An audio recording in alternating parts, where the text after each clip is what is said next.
Hey, what's up, life designers? Welcome to Intentional Tuesdays. I hope this finds you well and safely socially distanced. I once again find myself delaying the regularly scheduled content in favor of something that feels a little bit more timely given the current coronavirus epidemic. So I've seen a lot of ideas going around regarding the best way to manage the anxiety that we're all feeling in light of the epidemic. So I thought I might offer some thoughts from a life design perspective. At the risk of giving away the punchline, here it goes. I want you to give yourself permission to be okay in light of the current circumstances. So if that sounds interesting to you, then stick with us because we are going to get into it right now.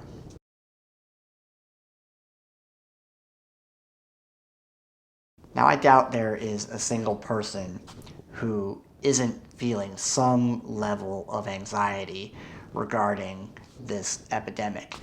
For me, the anxiety falls into two basic categories. First off, there's the anxiety that arises from the physical safety concerns, namely the worries about my own health, the health of my family, my friends, my loved ones, the health of our medical professionals, which ultimately translates to my concerns for the health of everyone in our society.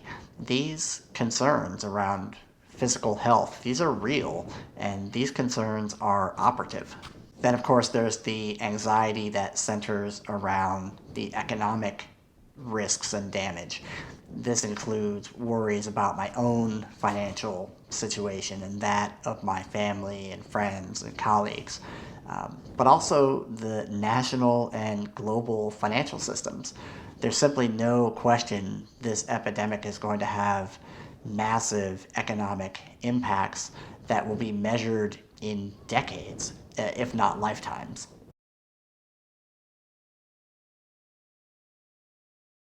So, in light of these concerns, what can we do? What do we have available to us? I mentioned in the introduction that I want each of us to give ourselves permission to be okay. Now, what exactly do I mean by that? I think most of us, certainly the people who listen to my weekly ramblings, are deeply dutiful. We have a sense of duty to ourselves, to our loved ones, to our communities, to our country, and even a sense of duty to humanity as a whole. I think above all, we want to make sure the people that we care about are in fact okay. I think most of us take this on as a duty or a responsibility, a personal duty or a personal responsibility to ensure that everyone is in fact okay. Now, we do this both implicitly and sometimes explicitly. Now, duty is an admirable quality. Duty compels us to do remarkable things. Duty is great. But there are two sides to this coin. At the same time, duty weighs heavily on our mind, it weighs heavily on our body, it weighs heavily on our soul. Now, the only person who can offer some degree of relief from this duty, from this obligation, and I'm talking about the heavy side here, the side that is probably keeping you up at night and making you miserable during the day, the only person who can offer any kind of relief from that weight is you. You are the only one who can give yourself permission to be okay.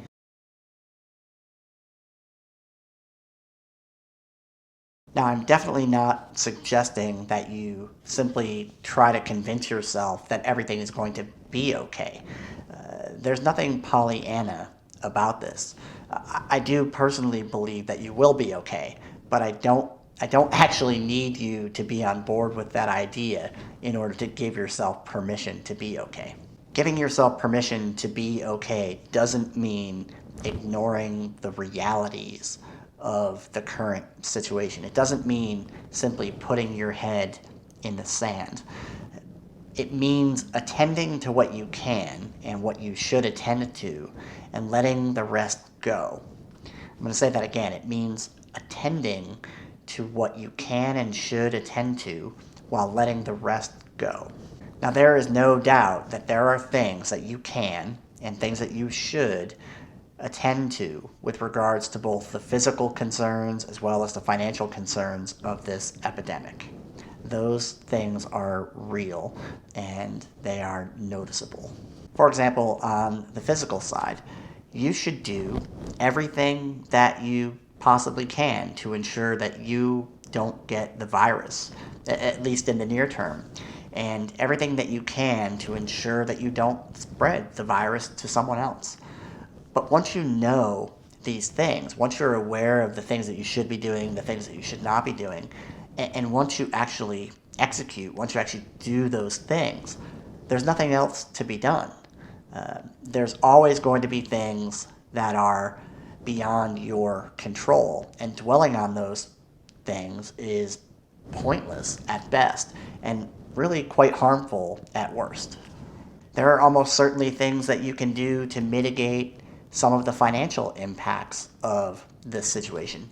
For example, if you are one of the many people who have lost their job, you can do things about that. You can work on your resume. You can begin networking. You can begin applying for new jobs.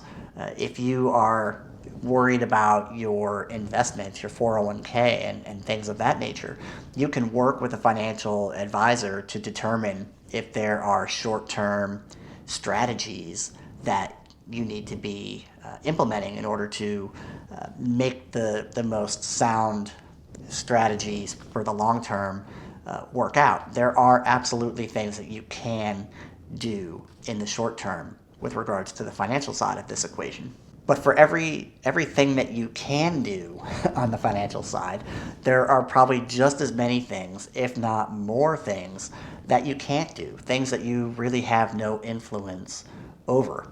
Now, worrying about the latter, worrying about these things that you can't control, is, once again, is pointless. So giving yourself permission to be okay means attending to the things that are within your control decisively and directly, and then being okay with the things that you can't control.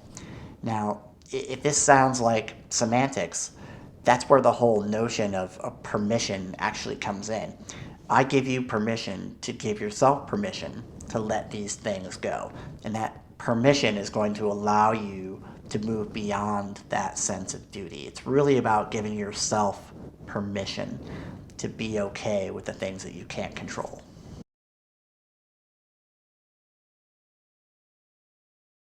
So something really powerful, really cool happens when you make this kind of move in your life. You liberate a tremendous amount of energy and mental space. Carrying all of that weight of the duty and the obligation, that costs us a tremendous amount of energy. And letting those things go, letting those obligations go, allows us to free up and thus repurpose that energy and that attention.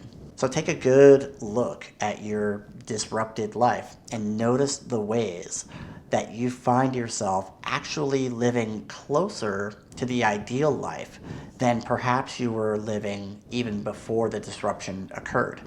In my book, Never Too Late, I offered the concept of a designed disruption, whereby you actually create a disruption in your life on purpose in order for you to be able to see your life in a different way.